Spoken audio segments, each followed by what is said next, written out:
the steering locked up or quit. I mean, the steering just locked. Brings the caution out for the 4th time. You heard Carl Edwards say something about it's like his steering just locked up, and he's had quite an eventful weekend here, a lot like Bristol.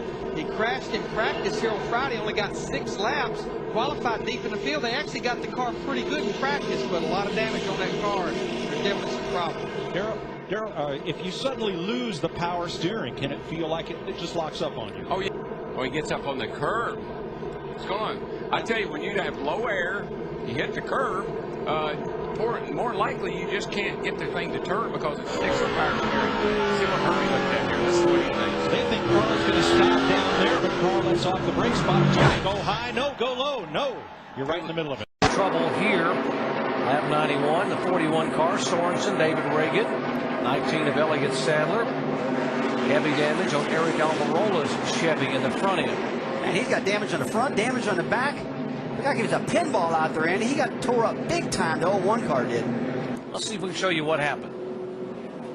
Man, they just start stacking up. The 10 car, the 19, both Everham cars. It's like they end up taking each other out. The 01 of Eric Almirola, he got damaged too. He's so used to seeing Mark Martin drive that car. Trying to get used to Eric in that car at the moment. One of you. Easy. Nice job, bud. Nice job. McMurray and Brian Vickers here. 1 and 83 going down into turn 3.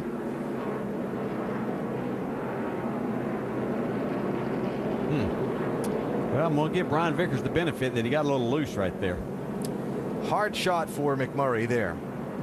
You might give him the benefit, but I'm not sure McMurray's going to. His wheels are right, and he had his brakes locked up, so all of that combined.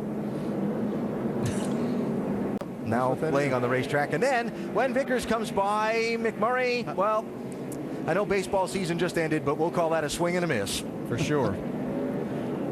Well, didn't really miss. All right, how about a foul ball then? Yeah. That looks like turn 3, isn't that, Bill? Sure is. They're all stacked up down there. Casey Kane was at the back of it. Don't know if he's got any damage, but Kevin Harvick does. Left front, a lot of damage to that 29 car. 5th right now in the standings. So another Childress car with problems here at Martinsville. And we're not even halfway yet. And he's only got 2 in the chase. Both of them having trouble. Doesn't look too serious right there. That looks just like some body damage. They'll get that banged out, and that won't be too big of an issue.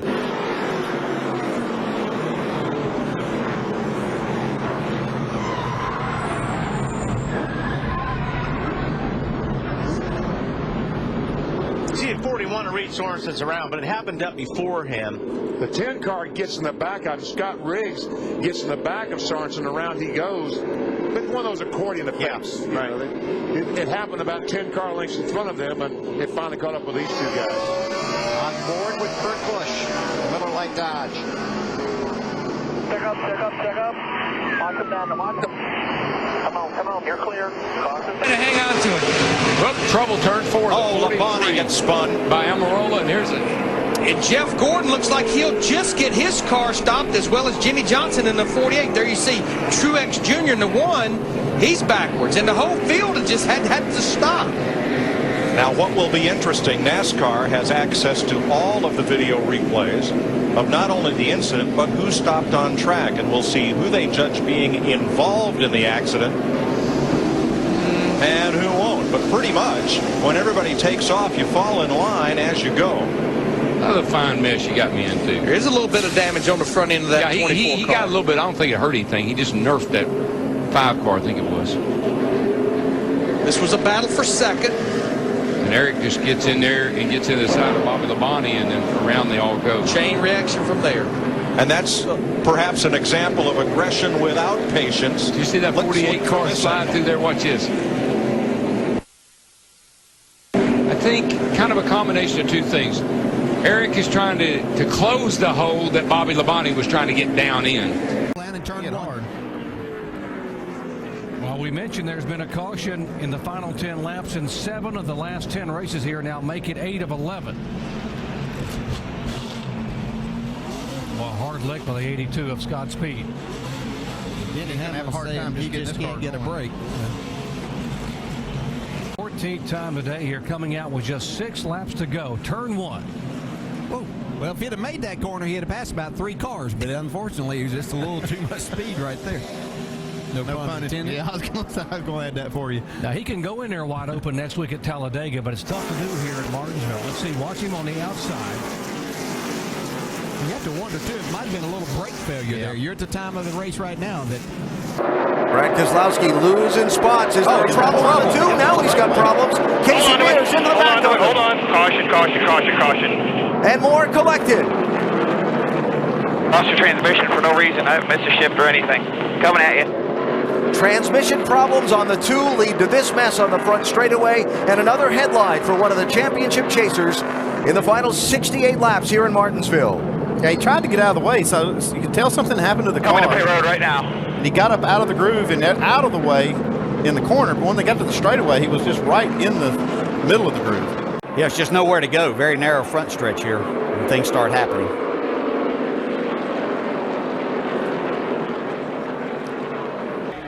Thinking he does have a transmission problem, maybe it jumped out of gear.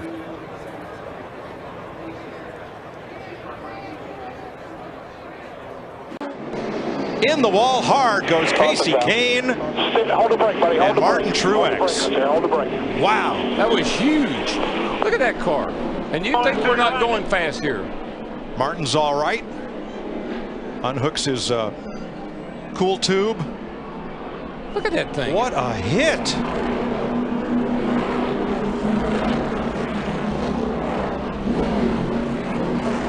And Casey Kane is moving around in his car.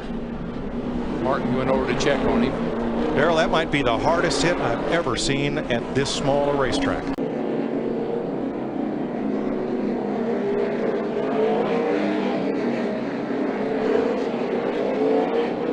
Darrell, I get a feeling something happened to Martin Truex Jr. in that 56 as hard as he was driving it off in that corner.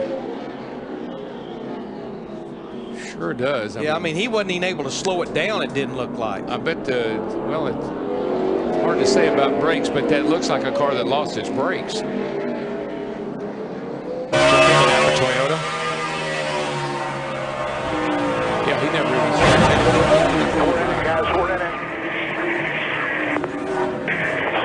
Cleared by Logano, maybe no. Kenseth takes him out. Logano into the wall.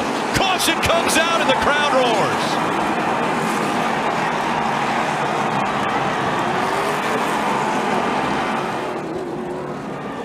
Helmets coming off of the crew members of the 20. And we have to remind you why this is happening. Stay in the car. A couple races ago at Kansas, Matt Kenseth was leading.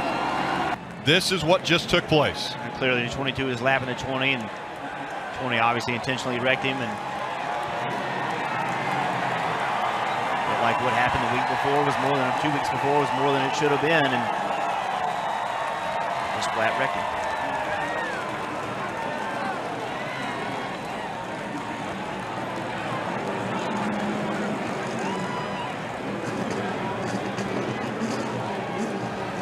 Matt Kenseth already not having the day that he wanted to have.